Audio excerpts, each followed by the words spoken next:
You can hear all of Joe Scarborough's manipulative intro to the clip of Reverend Wright's 9/11 sermon in Part 1 at this link. Here's Part 2. Keep in mind that Joe thinks it's okay to drop nuclear bombs on people. That's his idea of Christianity. What does he want this reverend to justify mass murder? Think about what you were thinking on Sunday. Now this is what Barack Obama's spiritual advisor said 5 days after September 11th. Take a look. We bombed Hiroshima, we bombed Nagasaki, and we nuked far more than the thousands in New York and the Pentagon, and we never batted an eye. We have supported state terrorism against the Palestinians and black South Africans, and now we are indignant because the stuff we have done overseas is now brought right back into our own front yards.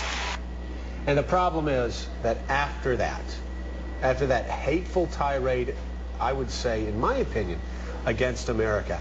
That wasn't a hateful tirade. It really is out of line to describe that quote as a hateful tirade. Keep in mind, he thinks bombing Hiroshima and Nagasaki was justified. He actually makes excuses for it. He's annoyed at Reverend Wright for thinking that the bombing of Hiroshima and Nagasaki was wrong. I mean, I would expect that at bare minimum for a Christian pastor. I think the context is clear that both the bombing of Hiroshima and Nagasaki and the attack on 9/11 are both wrong. I take it as Reverend Wright is saying this is an example of two wrongs, but you're a hypocrite for considering one of the wrongs to be right. As for the second part of the clip, Reverend Wright is absolutely correct. I would say the U.S. government supported state terrorism against the Palestinians. He says we, and then it creates this whole resistance to anyone understanding what the hell is going on. But I mean, they're murdering Palestinians. In Part 3, I'll read a quote from Ramzi Youssef, the convicted mastermind of the first attack on the World Trade Center. He makes the same point about hypocrisy.